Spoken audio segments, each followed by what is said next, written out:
supply.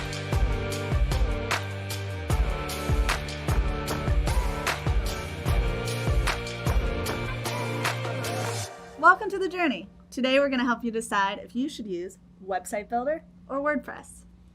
All right, Neely. So as you know, I already have a website, but I get asked all the time from local businesses, what type of website should I build for my business? Yeah, it's a pretty common question. And as you know, I'm a huge advocate for WordPress, but I also understand WordPress is not right for everyone, which is why we're really going to break this down to help you decide, should you use WordPress or should you use a website builder? Now, it really helps to understand what type of website do you want to create? Like what features do you want on the site?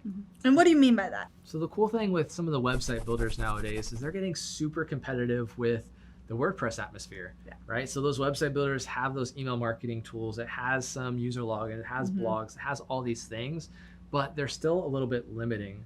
If you find yourself needing just your own flexibility to do whatever you want, you don't like being put in a sandbox, you can only play in that sandbox, then that's where you really want to look into WordPress, because WordPress has tons of plugins that just open up the amount of things. Some you more can flexibility. Do. Yeah, you can do literally whatever you want. As they say, there's a plugin for that.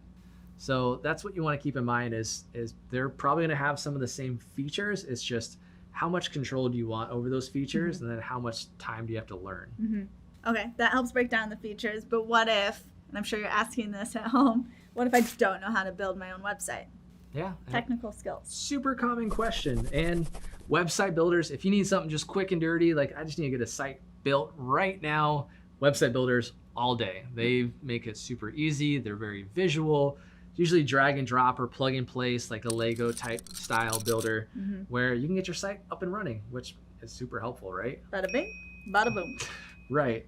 And now WordPress, on the other hand, there's a lot more options because you get to play out of the sandbox. You can do whatever you want, but every plugin, every theme, everything you do has more options and more things to mess with and different features you have to just learn in general. Got it. So it gets a little bit more technical. Okay. So if you have the patience to learn something new or the technical ability, then that's definitely it. And hey, if you don't want to do it at all, you could hire a pro. So next up, website's built, got that done. Now what? Is it set it and forget it, or do I need to continue managing this site? It depends, and it depends on what you ended up going with. It's like website builders, the power of those are, as you say, they're low main, or low maintenance for normal people, right? They make it super easy just to build a site and have it there. Now I would recommend you continue to add content because Google does like content on your site. But as far as just technical maintenance, stuff like that, it's not a problem. WordPress, on the other hand, it's what's called an open source application. So that means everyone contributes to it. There's updates, there's things that they have to do. So you have to, every now and then, I recommend at least checking in once or twice every 2 weeks, something like that, and update your themes and plugins. Those updates help either patch a vulnerability, it helps improve features, or it just makes your site faster. So as you know, like I'm a huge advocate for WordPress. So my mom started a business a few years ago. What's the business? Doing auto detailing and paint protection film. Oh, wow. So again, Cool. huge advocate for WordPress. I'm like, Ma, you got to be on WordPress. Get this going. Here's some basics. She's like, okay.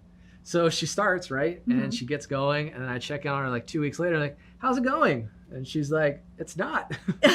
It's way too much for me. I'm right where you left me. She's never built a site. She's never done anything. Now there are tools to help make WordPress easier, like Beaver Builder, Elementor, Divi, or even Gutenberg, the new builder inside of it.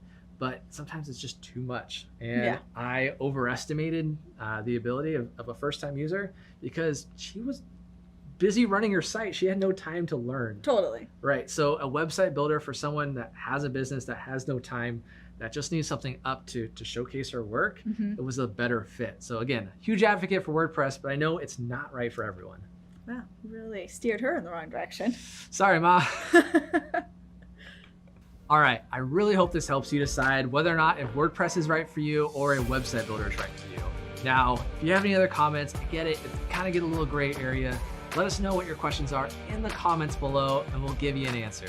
Also, be sure to like the video and share it because you know there's others out there with the same dilemma and the same questions. Be sure to subscribe and don't forget, ring that bell so you'll be the first to know about upcoming videos. This is The Journey.